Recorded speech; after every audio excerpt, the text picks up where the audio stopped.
एक जुलाहा रहता था। वह स्वभाव से अत्यंत शांत, नरम तथा वफादार था। उसे क्रोध तो कभी आता ही नहीं था। एक बार कुछ लड़कों को शरारत सूझी। वे सब उस जुलाहे के पास यह सोचकर पहुँचे कि देखें इसे गुस्सा कैसे नहीं आता। उनमें से एक लड़का धनवान माता पिता का पुत्र था। वहाँ पहुँचकर वह बोला, यह साड़ी कितने की दोगे? जुलाहे ने कहा, 10 रुपए की। तब लड़के ने उसे चुराने के उद्देश्य से साड़ी के 2 टुकड़े कर दिए और एक टुकड़ा हाथ में लेकर बोला, मुझे पूरी साड़ी नहीं चाहिए, आधी चाहिए। इसका क्या दाम लोगे? जुलाही ने बड़ी शांति से कहा, 5 रुपए। लड़के ने उस टुकड़े के भी 2 भाग और कर दिए। दाम पूछा जुलाहा अब भी शांत। उसने बताया 2.5 रुपए।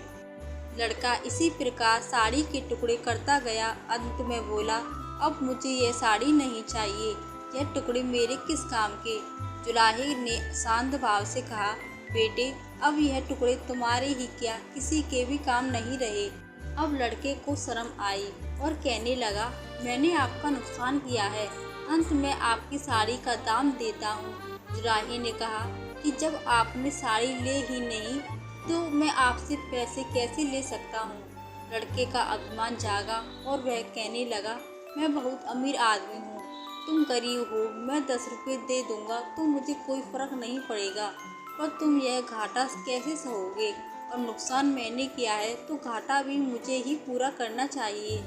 जुलाहे ने मुस्कुराते हुए कहा, तुम यह घाटा पूरा नहीं कर सकते। सोचो किसान का कितना श्रम लगा, तब कपास पैदा हुई।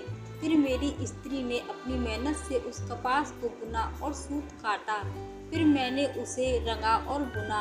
इतनी मेहनत तभी सफल जब इसे कोई पहनता, इससे लाभ उठाता, इसका उपयोग करता, और तुमने इसके टुकड़े टुकड़े कर डाले।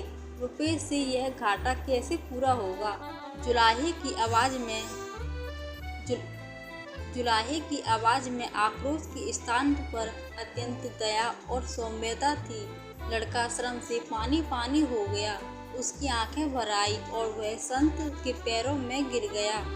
जुलाहे ने बड़े प्यार से उसे उठाकर उसकी पीठ पर हाथ फिराते हुए कहा, बेटा यदि मैं तुम्हारे रुपए ले लेता तो उससे मेरा काम चल जाता और तुम्हारी जिंदगी का वही हाल होता जो उस साड़ी का हुआ।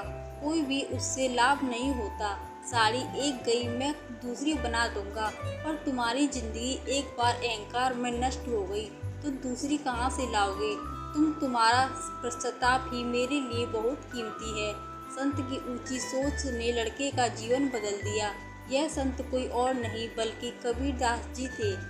आपको ये कहानी कैसी लगी कमेंट में ज़रूर बताएं। वीडियो अच्छी लगी तो वीडियो को लाइक कीजिए, सब्सक्राइब कीजिए। नमस्कार।